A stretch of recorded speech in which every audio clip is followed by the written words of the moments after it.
لێرە ڕادیۆی دەنگی گەلە.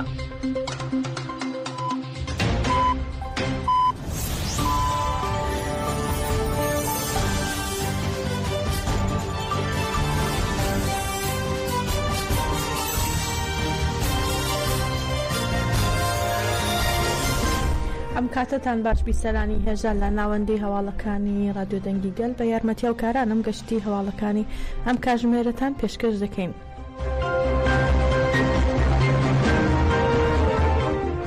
بنەماڵە و پارێزەرانی ڕێبەری گەلی کورد و زیندانیانی دیکەی ئیمراڵی با مەبەستی ئەنجامدانی دیدار داواکاریان پێشکەش کرد. محەممەد ئۆجەلان برای ڕێبەری گەلی کورد عەبدوڵڵا ئۆجەلان و پارێزەرەکەی مەزلوم دینج داواکاریان بۆ ئەنجامدانی دیدار لەگەڵ ڕێبەر ئۆجەلان پێشکەشی داواکاری گشتی کۆماری بورسا و بەڕێوەبەراتی زیندانی ئیمراڵی کرد. هەروەها ئەمینە کۆنار خوشکی عومەر خێری کۆنار و پۆڵات یەڵدرم برای حەمڵی یەڵدرم و مەلیحە چەتین خوشکی وەیسی ئاکتاش با مەبەستی پێشکەشکردنی داواکاری بۆ دیدار سەردانی داواکاری گشتی کۆماری بورسایان کرد.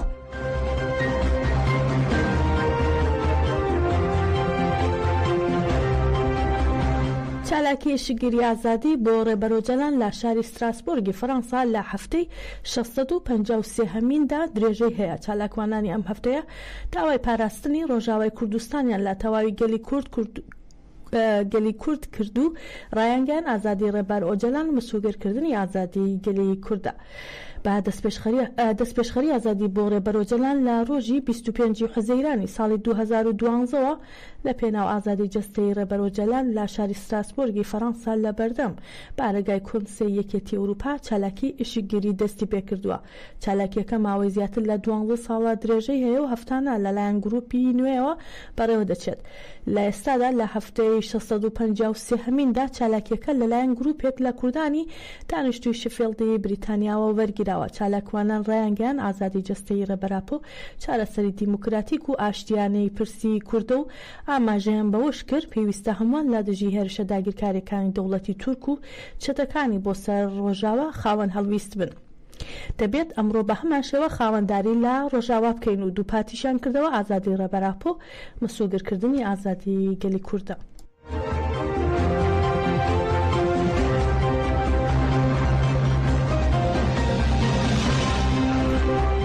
کۆردیناسیۆنی کۆنگرێستان لە ئەوروپا ڕایگەیاند دەوڵەتی تورک دۆخی نائارامی سووریای خۆستوتەوە بۆ هێرشکردنە سەر گەلی کورد لە ڕێگای چەتەکانیەوە و تاواشی لە هەمووان کرد بەرژەوەندیەکانیان بەرژەوەندی کەسی و حیزبیەکانیان وەلا بنێن و هەڵویستی هاوبەش بنیاد بنێن.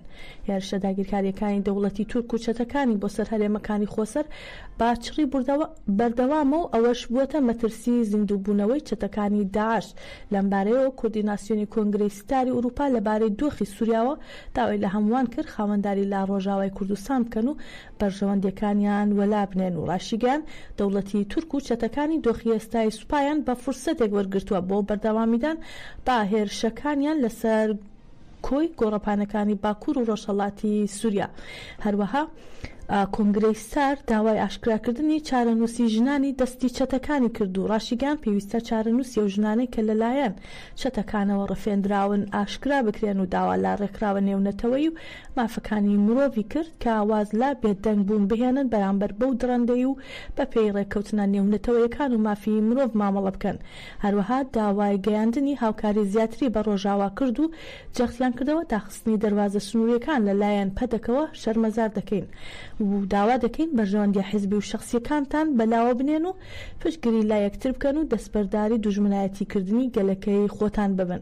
هەروەها کۆنگرێستان لا کۆتایی ڕاگەیاندراوەکەیدا دا لە هەموو ژنان دەکات لا دژی هێرشە داگیرکاریەکان هەموو گۆڕەپانەکان بکەن بە گۆڕەپانی بەرخۆدان و تێکۆشان بۆ پاراستنی شۆڕشی ڕۆژاوە.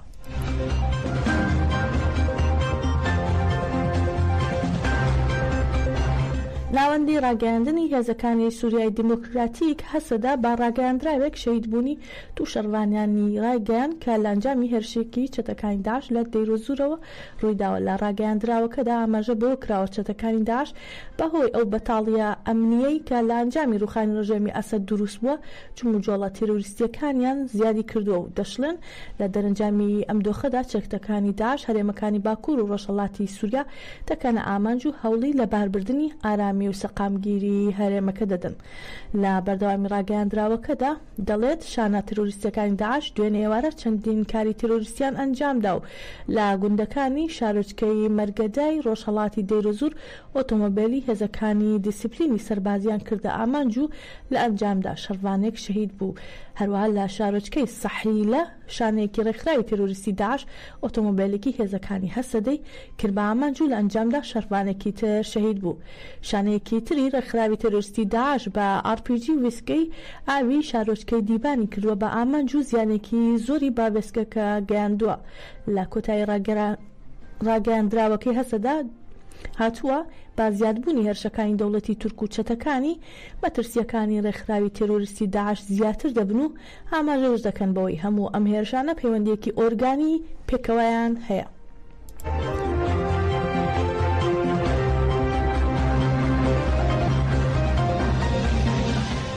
چەنگاوەرانی سەفدا سەرینەیلی پزوتنەوەی شۆڕژگێڕی یەکگرتووی گەلان هەبەدەها ڕایانگەیان لە تارسوس چالاکی سابوتاژیان ئەنجامداوە و لە ڕاگەیاندراوێکدا وردەکاریەکانی پێویست با چالاکیەکەیان بەم شێوەیە بڵاو کردوێتەوە و نووسیویانە لە 25 کانونی یەکەم نزیک بە کاژمێر 45 خولەک لە ناوچەی تارسۆسی مێرسین دژی زنجیرە مارکەتی شەقامی چاگلایان لە گەڕەکی فەژەڤی لالایەن جەنگاوەرانەوە ڕوبەڕووی چالاکی سابۆتاژ بۆتەوە و سوتێنراوە. هەروەها لە بەیاننامەکەدا ئاماژە بەوەش کراوە کە باهۆی ئاگرکەوتنەکەەوە زیانی زۆر بە بازاڕەکە کەوتووە و ئاماژە بەوەش کراوە کە کارگەیەکی دیکەی سەر بە فاشیستان لە هەمان گەڕک بە ئامانجگیراوە. جەنگاوەرانی هەبەدەها ڕایانگەیان بوو کە ئەم چالاکیە بۆ یادکردنەوەی قوربانیانی کۆمەڵکوژی ڕۆبۆسکی ئەنجامدراوە کە لە 28 کانونی یەکەمی ساڵی 2011 لەلایەن دەوڵەتی تورکەوە ڕوویدا. هەروەها لە بەیاننامەکەدا ئاماژە بەوەش کراوە کە هیچ تاوانێکی دەوڵەتی تورک دژی گەلەکەمان بێسزا نامێنێتەوە و بانگەوازی لە هەموو گەل و لایەنە شۆڕژگەر و دیموکراتیکەکان کراوە کە ڕێگە بە کۆمەڵکوژی نوێی دیکتاتۆری فاشیستی تورک نەدەن و خاوەنداری لە ئەرکی مێژووی خۆیان بکەن و بڕژێنە شەقامەکان و بە چالاکیەکانیان لێ پرسینەوە لە فاشیستان بکەن.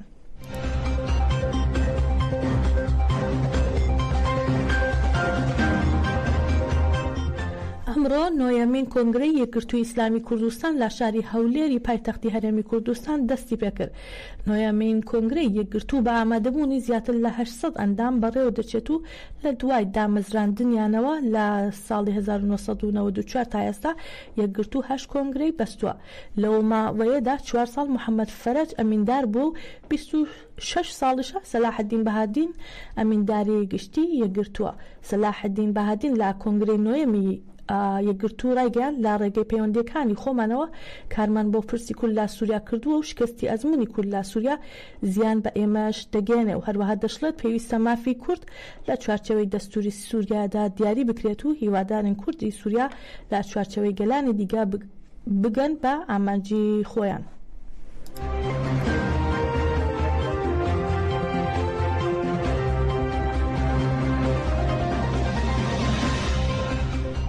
مراد عەبدوڵڵا عومەری، نوورالدین مەلا عەلیزادە و تۆفیق ئەمینی و محەممەد بەهێروزی 4 هەوڵاتی خەڵکی شاری شنۆ لەلایەن هێزانەکانی ئەم شارەوە دەست بەسەر و بۆ شوێنەکی نادیار گوازدانەوە. با پێی راپۆرتی کۆڵبەر نیوز ئەم 4 هاوڵاتی لەلایەن هێزانەکانەوە دەست بەسەر کراون و گواستراونەتەوە بۆ شوێنێکی نادیار. زانراوە هێز ئەمریکان بەبێ فەرمانی دادگا باشەوەیەکی تونند و تیژانە هاوڵاتیانیان دەستگیر کردو و بۆ یەکێک لا دەست بە سەرگا ئەمنیەکانی ورمێ گواستویانەتەوە و تا ئێستا زانیاریەک لەبارەی هۆکار و شوێنی دەست بەسەرکردن و ئەو تۆمەتانەی کە دراونەتە پاڵ ئەو هاوڵاتیانە لە بەردەستان نیە.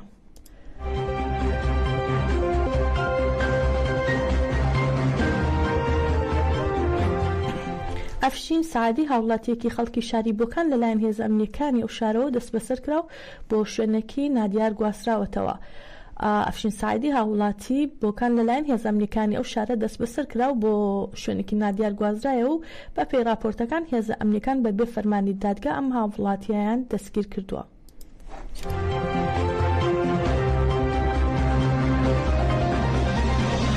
لە دوای چەند مانگێک لە قەدەغەکردنی چاوپێکەوتنی دوژنە زیندانی سیاسی کورد لەگەڵ بنەماڵەکانیان لەلایەن دەسەڵاتدارانی ئێرانەوە لە 22 ئەم مانگەدا لە ژێرفشاردا توانیان چاویان بە بنەماڵەکانیان بکەوێت.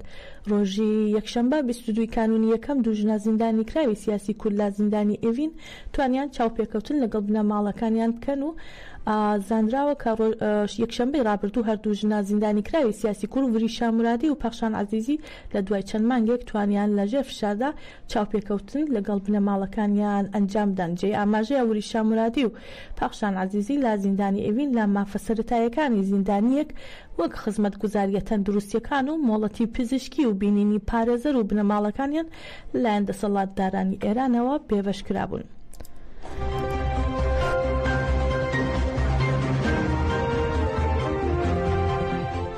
فرانک والتر شتاینمایر سەرۆکی ئەڵمانیا هەڵوەشانەوەی پەرلەمانی وڵاتەکەی ڕاگەیاند و ڕۆژی 23 شوباتی 2025 بۆ هەڵبژاردننی گشتی لە وڵاتەکەی دیاری کرد. میدیاکانی ئەڵمانیا لەبارەی هەڵوەشانەوەی پەرلەمانی وڵاتەکەیان و وادەیەکی نوێ بۆ بەڕێوەچوونی هەڵبژاردن ڕایانگەیان. ئەمڕۆ فرانک والتر شتاینمایر سەرۆکی وڵاتەکان پەرلەمانی ئەڵمانیای هەڵوەشاندەوە و دەڵێن شتاینمایر ڕۆژی 23 شوباتی 2025 بۆ هەڵبژاردننی گشتی لە وڵاتەکەی دیاری کردو. ئەوە لە کاتێکدایە لە ڕۆژی 16 ئەم مانگەدا ئۆلاف شۆڵز متمانەی کابینەکەی لەدەستدا و هاوپەیمانەتی سێلایەنی وڵاتەکە هەڵوەشاوە و جێی ئاماژە لە ئێستادا پارتە سەرەکیەکانی ئەڵمانیا ڕەتیان کردوێتەوە لەگەڵ پارتی دەسەڵاتدار کار بکەن و بەشێکیان لە شێوازی کارکردنی ئۆلاف شۆڵز ڕاوێژکاری وڵاتەکان ناڕازین.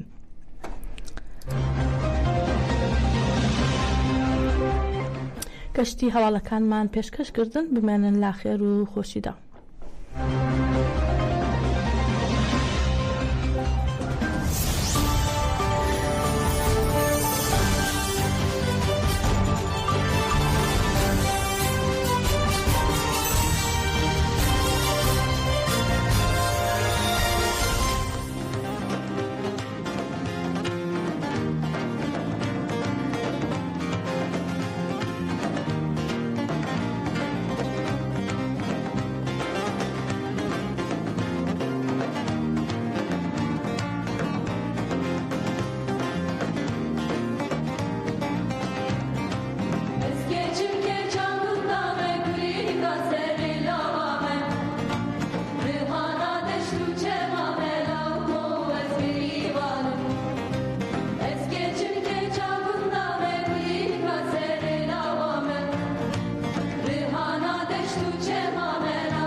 شسید و دازداش بری میلاده شسید و دازداش بری میلاده کوای سینکار را بول برخادای کوای سینکار را بول برخادای آری رزگار بون سر خاکی مدیا آری رزگار بون سر خاکی مدیا آری رزگار بون سر خاکی مدیا ایران امروزه ولاد دیلاره